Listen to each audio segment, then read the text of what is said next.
léegi yow tamit est-ce que du la indil problème. non mais majorité amul foofu majorité bi camp Omar Gueye la ça je vous le dis la majorité c'est du camp de Omar Gueye parce que dama ne la amul kenn koo xam ne kii mas ngaa ànd ak Baye As élection yi ñu ko bàyyi Kër Ndiaye yëpp dañoo daan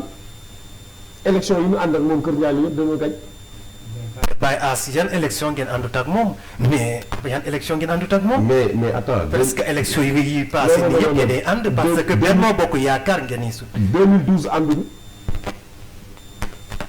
2012 ànduñu on a perdu Kër Ndiaye 2014 ñu dem jëli ko Omar Gueye def ko jëli la veille des élections pour ñu ñëw soutenir le maire de Bambilor. popularité bu mu amoon en deux. mais tey est-ce que Baye As mu gis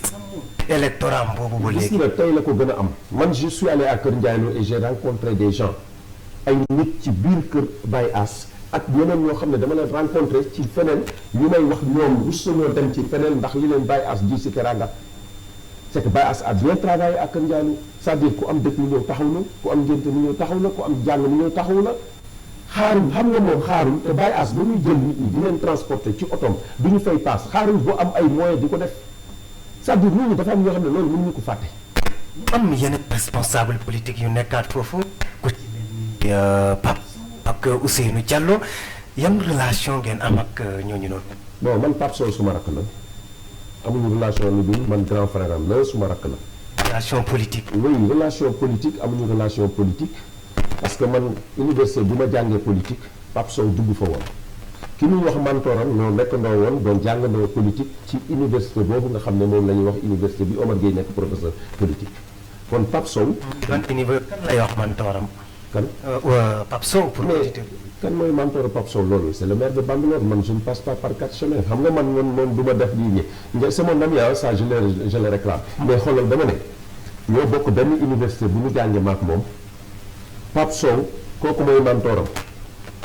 mentoram boobu sax ci benn rencontre nee na day samp ki nga xamante ni mooy Pape Sow à ce que mu gàddu mairie bu Sangalkam pour que mairie bu Sangalkam ak fi nga xam ne mooy mairie bu Bambilor mu nekk seeni loxo gis nga ne dina yomb ci Pape Sow. bon moom na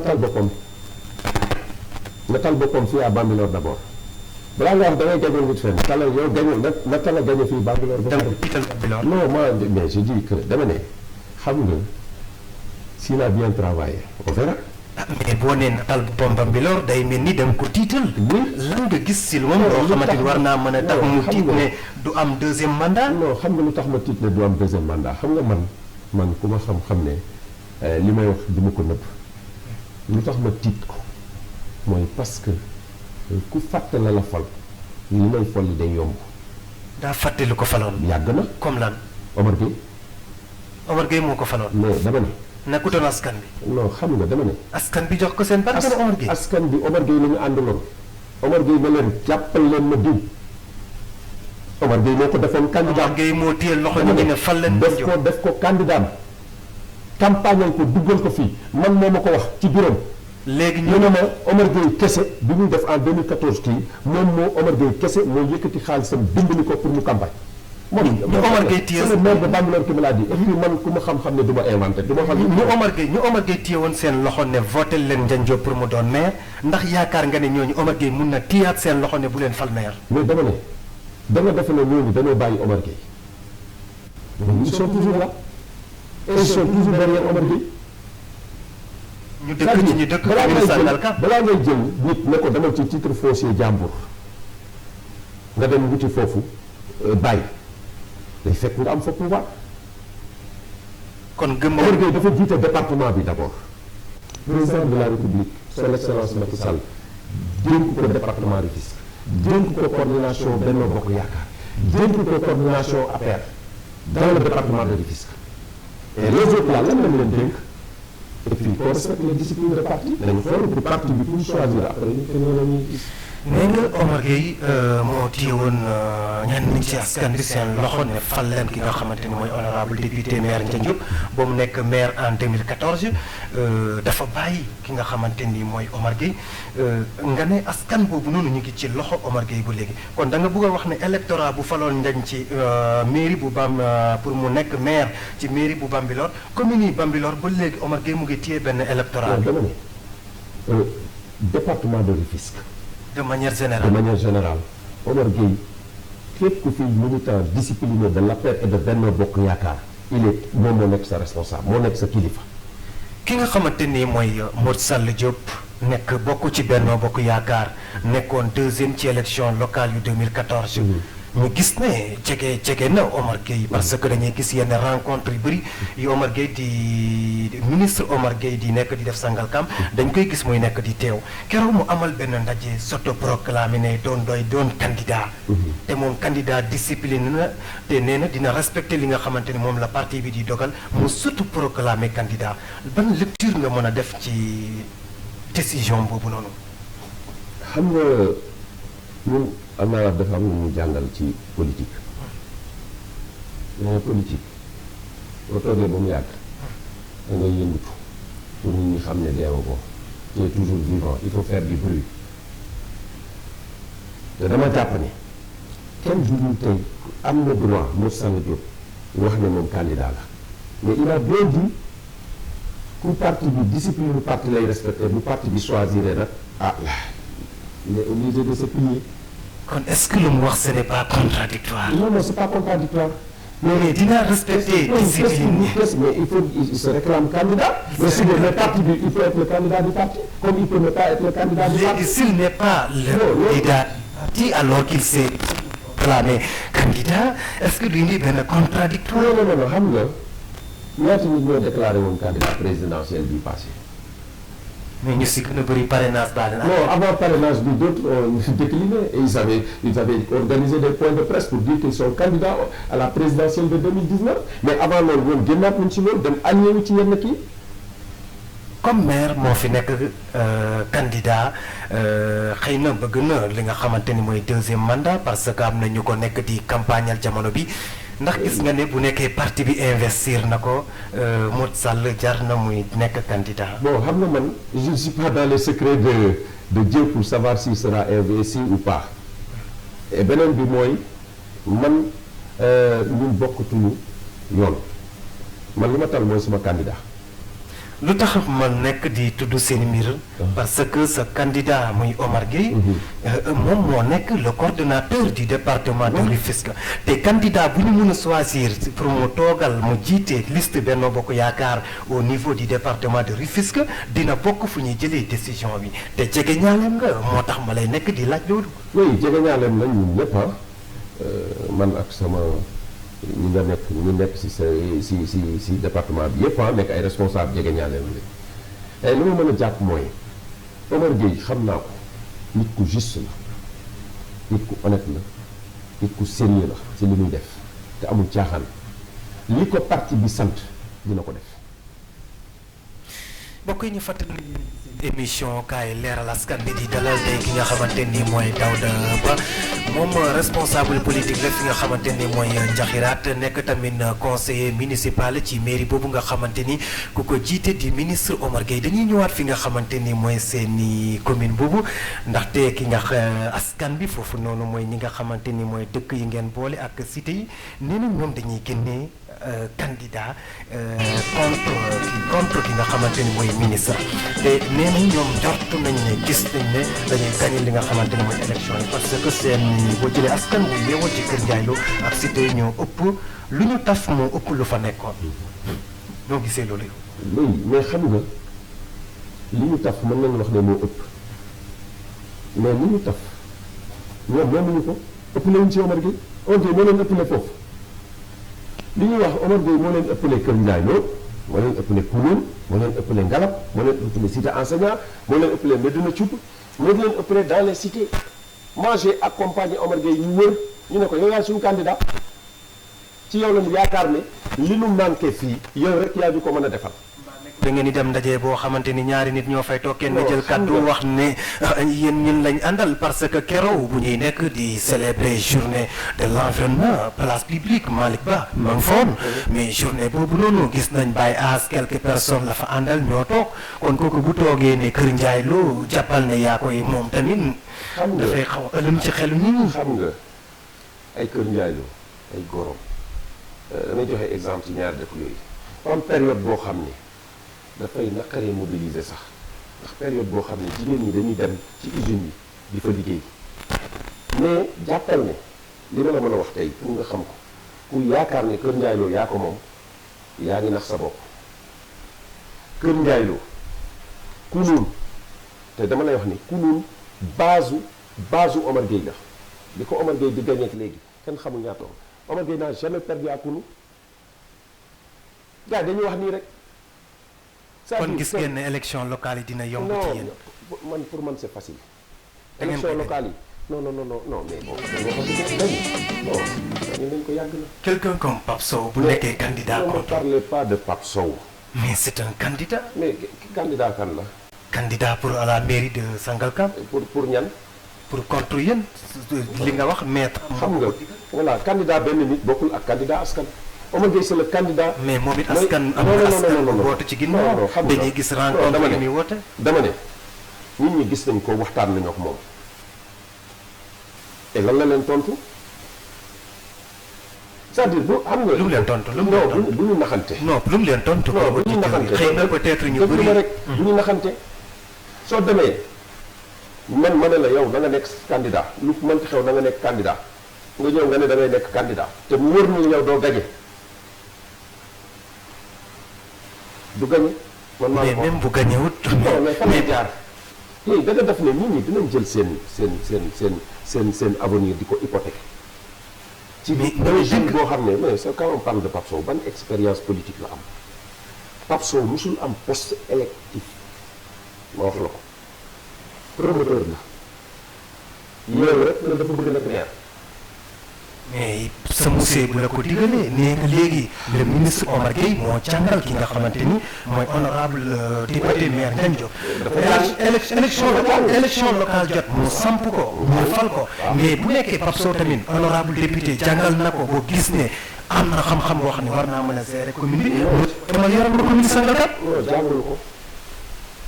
mais yàlla léegi ci école non dama ne jàngalu ko xam nga boo gisee ma ne la jàngal mooy lan. Omar Gueye dafa xëcc Ndiagne Diop maire de Bambilor def ko premier adjoint premier vice-président chargé des affaires domaniales au niveau de la commune de Sangalkam avant loolu daf ko def conseiller municipal mu nekk yor jeunesse sport et loisirs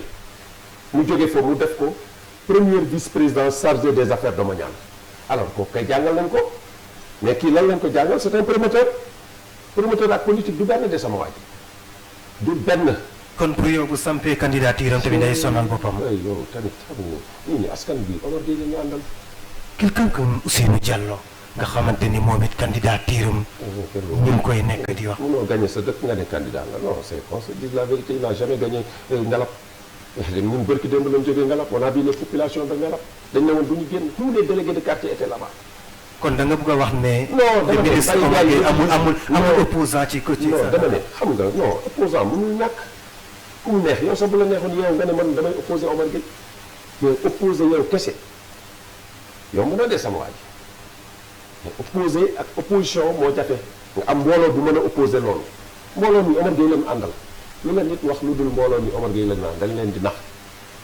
Ousseynou Diallo mënul gagné di ko Ngalap bay gagné Omar Gueye man mënumaa gagné man mënumaa gagné. yow mën ngaa gagné sa dëkk boobu di Njaxiraat. kan Njaxiraat man loolu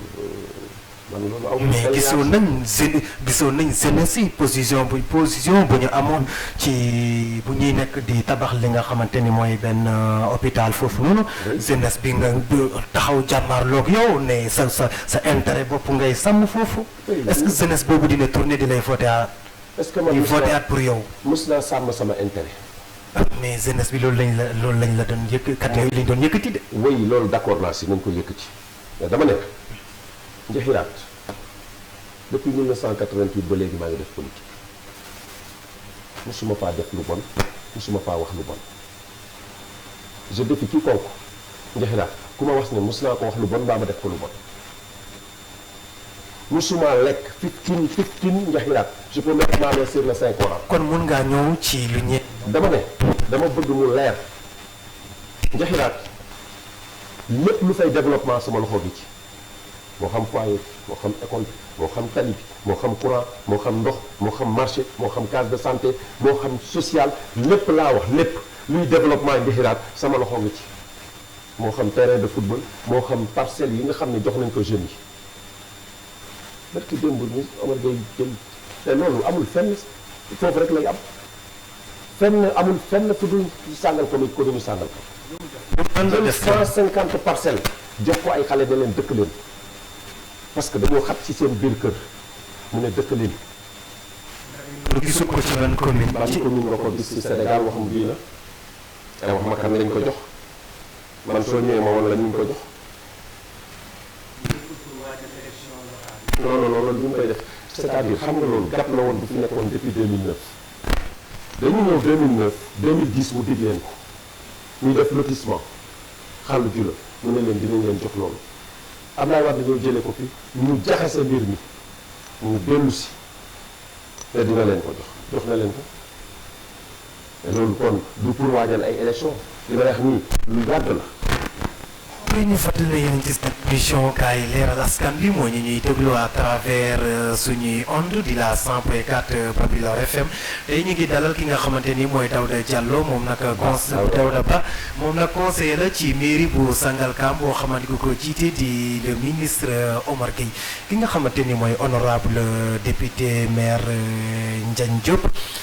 fi dëkk bu ci mel ni Kounoune Ngala parce que tudd nañ ko léegi ci école abri provisoire moom keroog ñi dëgg ko mu yëkkati ay kaddu à l'Assemblée nationale mu ne boo gisee dëkk yi nga xamante ni ministres yi ñoo fay nekk maire en général ñooy gën a rafet dëkk yoo xamante ni amul ministre parce que ministres yi avantage bu ñuy am maire yi duñ koy am nee na loolu moo tax dëkk yu ministres yi yor ñooy gën a rafet dëkk yoo xam ne ministres yi yoruñ ko mu joxe même l'exemple du département de Rufisque est-ce que kon nekkul loolu moo tax avantage yu mu dul nekk di am ci gouvernement bi est-ce que nekkul loolu moo tax Kounoune Ngala am li nga xamante ne mooy abri provisoire. xam nga mairie xam-xam moo koy yor. xam-xam. yorut xam-xam moom. non waxuma moom yorut xam-xam. dama boo nee xam-xam moom non da ngay déglu ma wax la mairie xam-xam moo koy yor. xam-xam mooy da ngay am ressource boo amee ressource ba pare nga xam naka ngay def pour que mu jëriñ askan bi. mu am Kounoune Power am budget 1 milliard et quelque ñu ñëw si sa commune di fa fekk ay abri provisoire en 2002 quand Omar Gueye venait d'être élu président du conseil municipal de Sangalkam il a trouvé le budget à 58 millions mu yóbbu ko 1 milliard 500 mais xoolal boobu est-ce que nekkoon na ministre qu'est-ce qu'il a fait dans ce pays-là dans la zone là amul benn dëkk à l'époque booy dem doo gis lu Omar Gueye tabax mbaa mu defar ko tey ñi fiy def yépp nekk maire ci moom la ñuy roy ci loolu mu doon def moom la ñuy continuer di ko defal dëkk moo fi indi chef de village yi tabaski di leen dimbali di dimbali imam yi tiitatuñu tabaski muy tabax ay école tabax ay foyer des jeunes defar ay terrain de football miire ay terrain bu ñu doon footballee Sangalkam man je suis un produit du mouvement navétane xam bu baax li may def di dimbali ASC yi def subvention aux ASC loolu moo ko indi fii il a trouvé un budget de 58 millions comme dafa xarañ te am xam-xam dafa fexe ba jëlee ko 58 millions yóbbu ko 1 milliard 600 millions nga dem ci dëkk yi nga gis lu mu def te boobu nekkul ministre et il était dans l'opposition combattu par l'État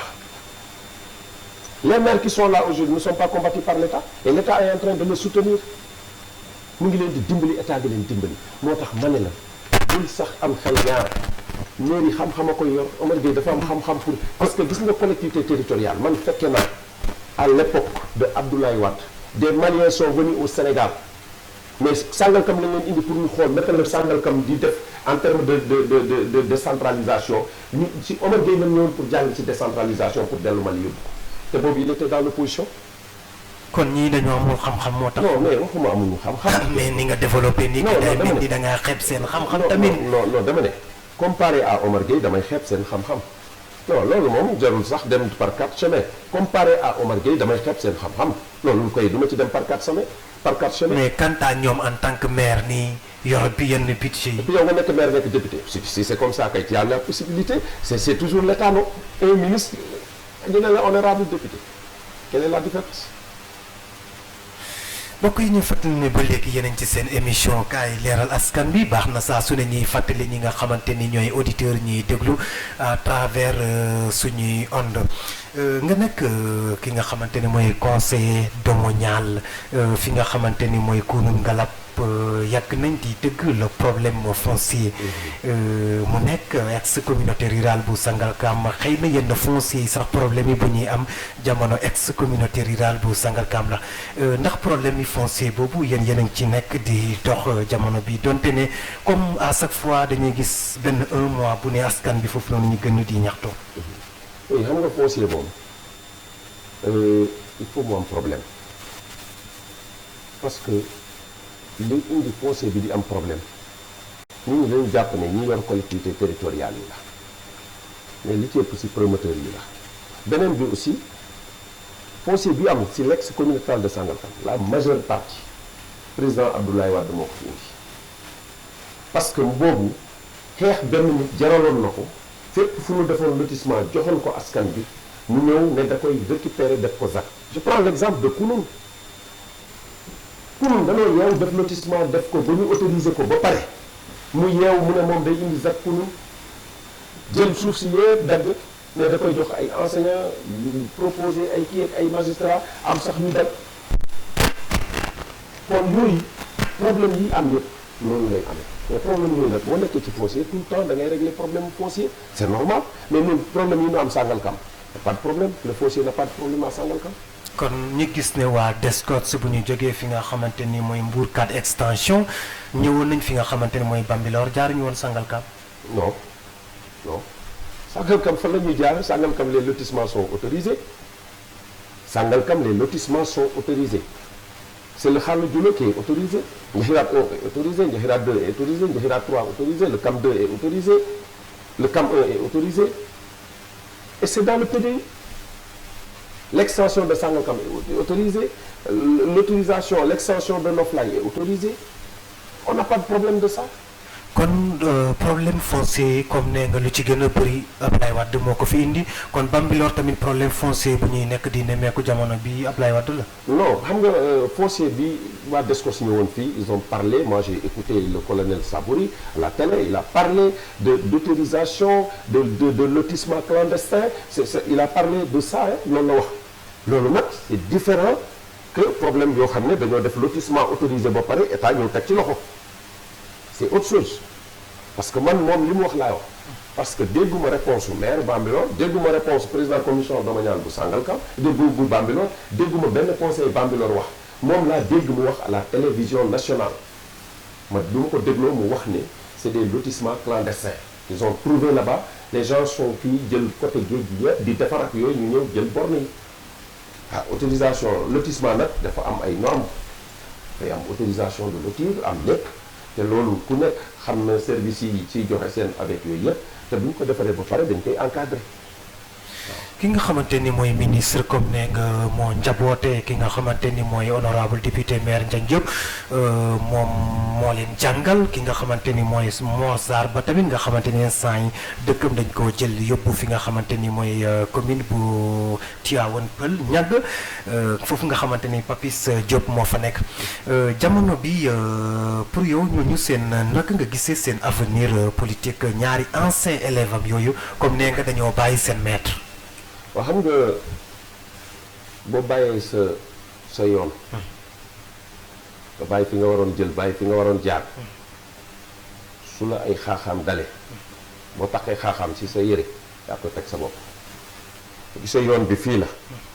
nga jël jaar ci ñax mi lu la fa màtt rek yaa ko yóbbee sa bopp. dañoo wàcc yoon bi. non dama ni kenn du am ku mel ni Omar Gueye xam ko ci nangoo liggéey mën a liggéey ak bëgg goxam ak askanam nga ne da nga koy diir mbagg. kon instant ñoom lan lañ war a def. pour sàmm seen avenir politique. ñoom seen avenir mooy topp seen kilifa Omar Gueye mooy kilifa département bi képp koo xam ne am nga discipline de parti da nga war a nekk ci ginnaaw et puis parti bi man je peux pas comprendre président de la république jël décret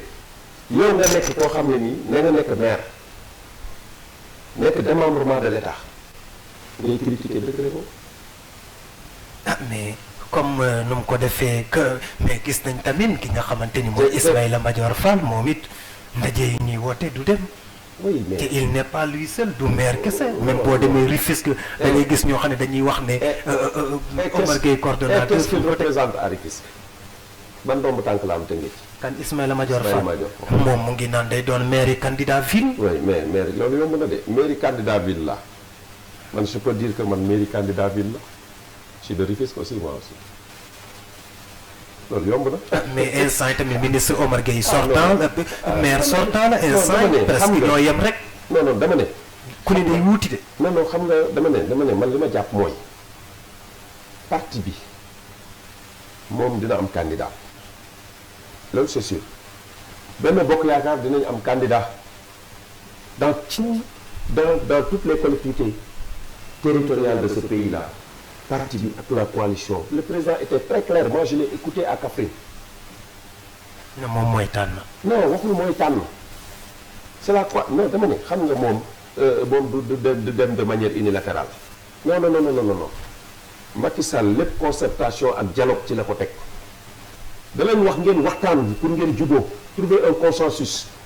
maintenant nag kilifa nag su ay njabootam amee ay réeroo moom moo leen di woon nag dajale leen nag après nag tranché loolu foofu la wax mais waxul ne moom mooy tànn le président n'a jamais dit que moom mooy tànn il a dit que ne nañu respecter coalition bi ñëpp demee ci coalition Benno Bokk Yaakaar donc obligatoirement il y aura des concertations il y aura un consensus au cas où il n'y a pas de consensus maintenant lui il lui revient de droit de trancher quand même si turu coalition bi wax nga fii lu ci mel ni Rufisque ñu tudd mairie ville ce ministre maire mu nekk le ministre Omar Gueye waxoon fi dañ fiy supprimer ville yi parce que bu ñu sukkandekoo ci l'acte 3 de la décentralisation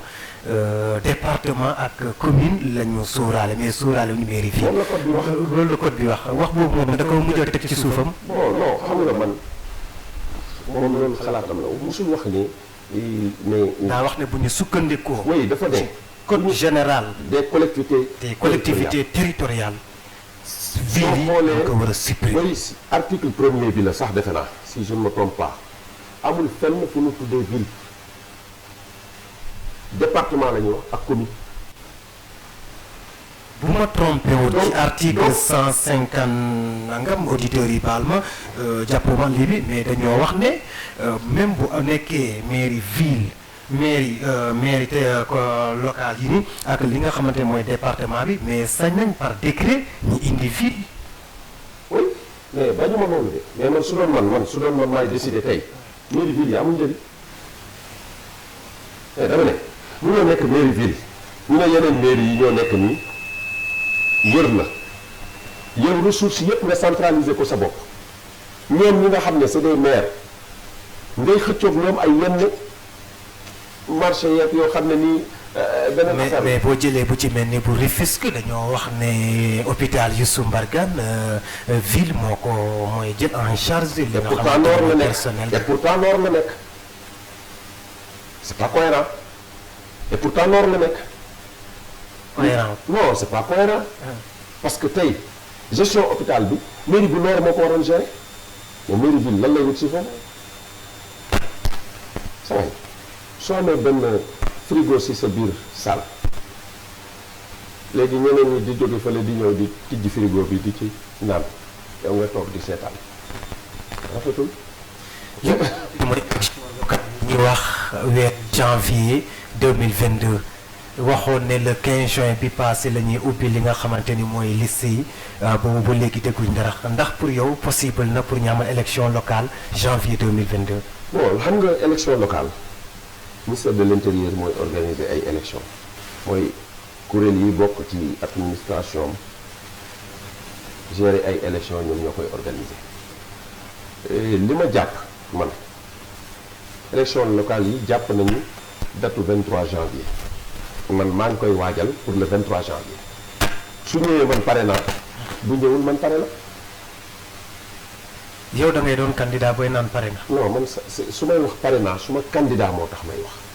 man candidat laa parce que su ma candidat mooy man mais ci man dama ne la ci ginnaaw keneen ngay topp dama ne man maay Omar Gueye mooy man ñun xam nga nu muy doxee su Omar Gueye lépp lu mu décidé waxtaan ko seeg ñun ñu jàpp ci parce que moom du def dara te waxtaanul ak ñun. keroog dara lu muy génn nag gis nga li jaaxal nit ñi la nit ñi comprendre Omar Gueye du doxee noonu c'est pas quelqu'un qui décide comme ça comme un chef déedéet dafay woote tout le temps ay ndaje ak ay waxtaan ak les responsables avant muy décider quoi que ce soit et souvent c'est les responsables qui décident et que moom mu appliqué ko loolu moo tax du def erreur. keroog mu wax benn baat xaw ko muñ xaw ma nag da doon kafam déet Baye Ass dugg ci rencontre bi mu ne voilà le premier adjoint au maire de la commune de Sangalkam mbaa Mamadou Diop bu déggee loolu du maire. non Mamadou Diop du maire Mamadou Diop je le salue au passage c'est quelqu'un qui a fait un excellent travail au niveau de la commune de Sangalkam man je suis dama ko jege ci ñi ko gën a jege ci laa bokk. mais bu waxee loolu tamit. non xam nga Omar Gueye waxul loolu xam nga lu mu wax dana tey comme Baye Ass nekkatul xam nga léegi commune Sangalkam la bokk te dafa am statut de maire de adjoint au maire loolu la waxee ne maire la mais si biir commune Sangalkam la nekk maire parce que maire la adjoint maire la même su nekkee adjoint maire si commune Bambilor Sangalkam la dëkk léegi si commune Sangalkam la dëkk loolu la ko waxee mais du loolu du leneen non il n'a jamais non Omar Gueye Omar Gueye ne fonctionne pas comme ça je le connais très bien du doxale noonu. émission bi waxtu bi ñu mayoon li nga xamante ni mooy émission bi ñaari simili moo ci des comme ministre Omar Gueye nga àndal ci élection locale yi ñu dëgmal moom mu nekk ancien président communauté rurale bu Sangalkam nga xamante ni bépp maire bu fi nekk mun naa wax ne ci ron la màggee ban appel ngay lancé ñi nga xamante ni ñooy maire yu fi nekk te nga xamante ni Omar Gueye moo leen yaroon comme ni nga ko waxee. appel bi may def mooy woo leen ci sérénité ak discipline te ñu fàttaliku démb amoon na guddi yoo xam ne ñun ñëpp soo demoon soxla dara ci Omar Gueye da lay wax va voir diw boobu bu ñu koy fàttaliku ñu xam ne kii seen mag la mënuñu am ku ko gën te jàppale leen dara man xam naa xolam. c'est quelqu'un boo xam ne du jàppal nit dara ci àdduna. lu gars yi dara. non il est loin de là. parce que maire bu Bambilor bu benn rencontre mu ne ba dëgg ministre wax ne avant may bàyyi honorable député maire Ndiagne Diop dinaa ko summi ba mu set kon kooku est-ce que jàppul dara tamit ku jàppul dara dina wax loolu. mais dama lay wax benn affaire man dama xam Omar Gueye c'est quelqu'un doo ko mës a dégg amul ku ko mës a dégg jël leen cassette yi ñu enregistré wala nga dem wéet ak moom. ba nga tudd nit dootoo ko defati il n'est pas dans moom xam nga lan la xam liggéeyal président Macky Sall il nekkul ci benn lobby bokkul ci yooyu amul ci benn calcul bu muy def liggéey jox résultat président Macky Sall loolu ci loolu la nekk amut leneen te danaa la wax tey lu leer ku la wax loolu waxul lu am Omar Gueye du wax loolu jamais de la vie je connais cet homme là. nga ne amul calcul. non ñuy njortu ne ëllëg ci biir 2024 candidat lay doon ci élection présidentielle. non il n'est pas dans cette logique là non il est là il travaille pour le président de la République moom xam nga lan la bëgg président de la République am ndam ci mandat bi. 2024 mu samp ndëndëm fekk am na base. kan mooy samp ndëndëm. Omar Gueye. non il n'est pas dans cette logique là non nit ñi ñooy wax rek. Omar Gueye il est dans la logique de donner un résultat. pour le mandat du président Macky Sall en cours.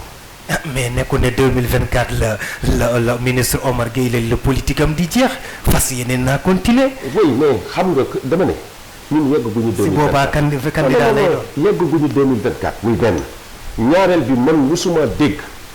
Omar Gueye fu mu wax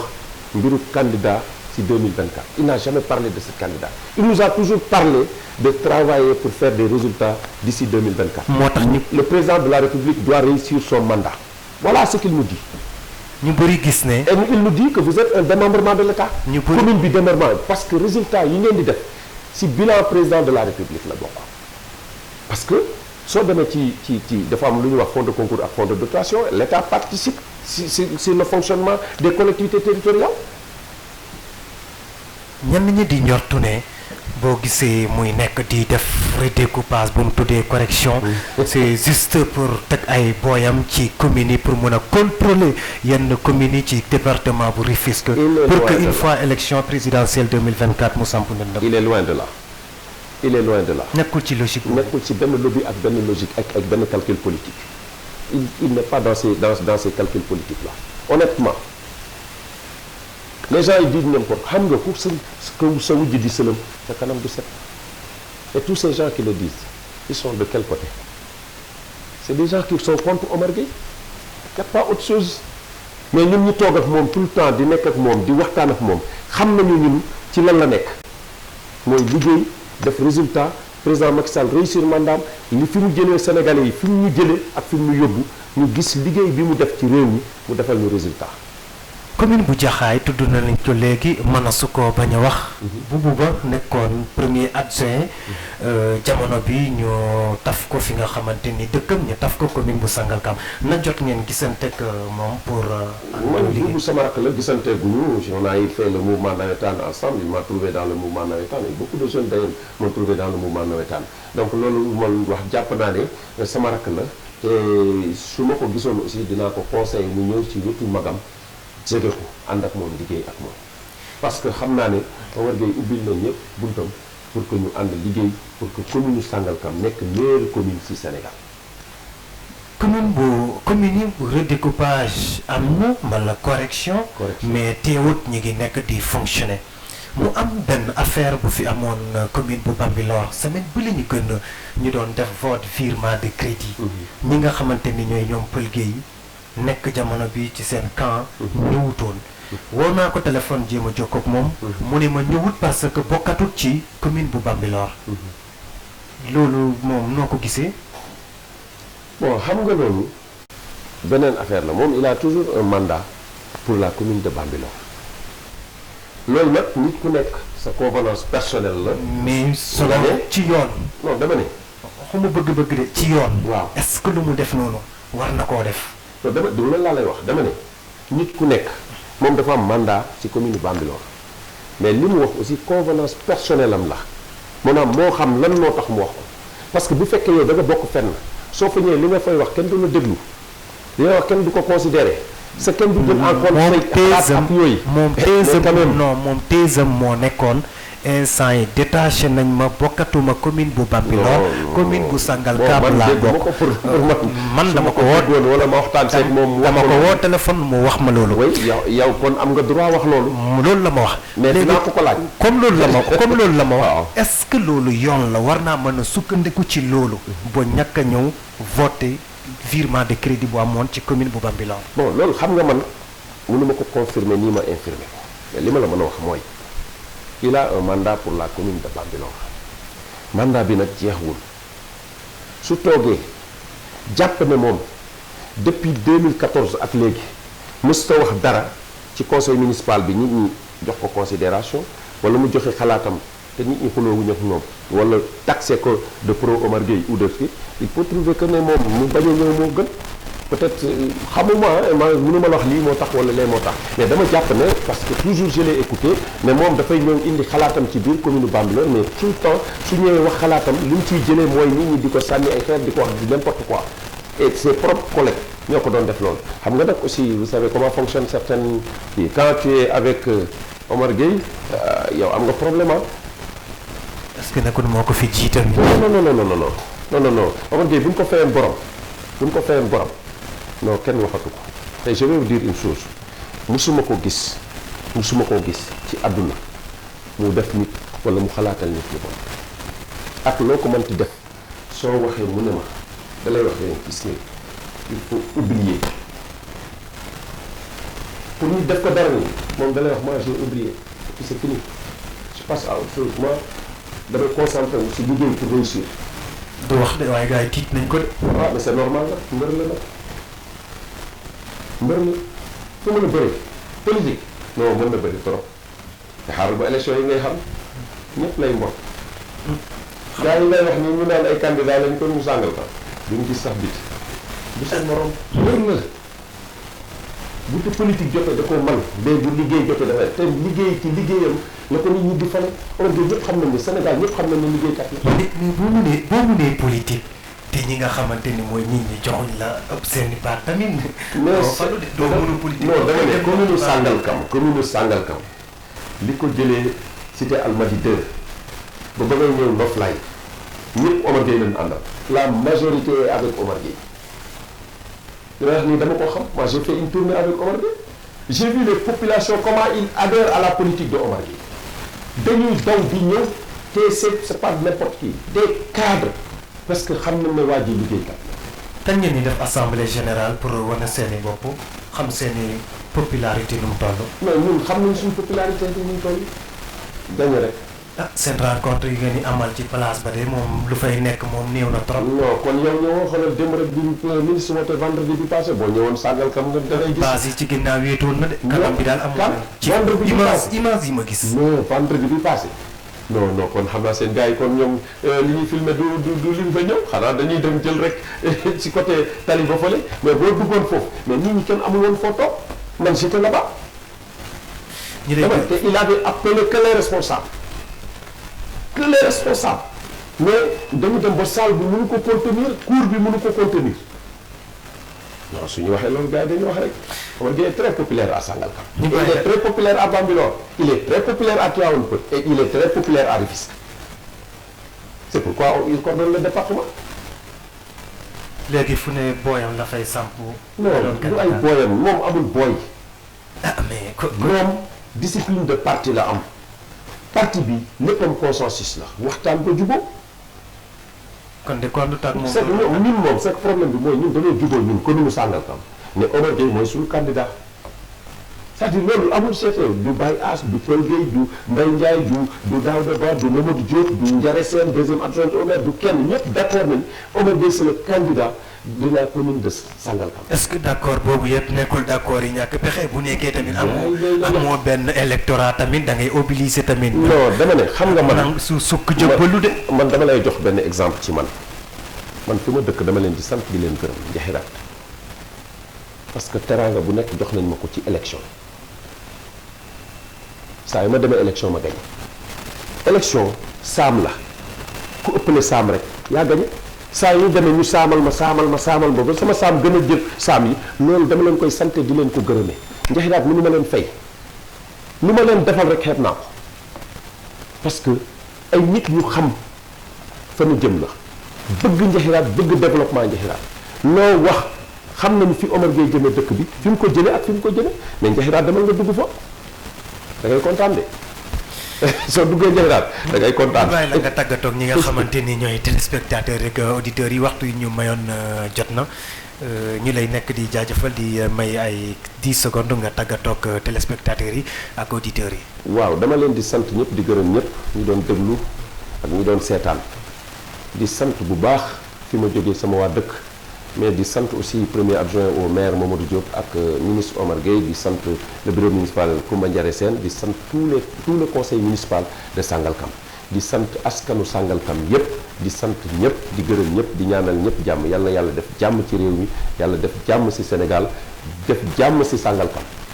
le ministre Omar Gueye gagné élection yi di ñëw à Sangalkam à 100%. 100% moom dina jafe trop bu nekkee liggéey na ko fa sax dina jafe. liggéey na lu ëpp loolu. mbokk yi yéen tamit ñi leen di nekk jaajëfal yéen ñi ñu doon nekk di seetaan si la PTV ak ñi nga xamante ni ñoo ñu doon nekk di déglu à travers suñu onde seen émission kaay leeral askan bi la woon di émission politique bu ngeen di am dimanche bu jot lu ko dali juróomi waxtu jàpp juróom-benn waxtu tey ñu doon dalal ki nga xamante ni mooy Daouda Ba moom nag conseiller la municipal ci mairie bu Sangalkam boo xamante ni ku ko jiite di le ministre Omar Gueye moom sax nee na moom la àndal ci élection locale yi ñu dëgmal te ñu jàpp ko ñaar fan ak ñett ci weeru janvier atum 2022 kon donc mbokk yi ñu leen di jox dig daje beneen dimanche ak beneen gan.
Thank you.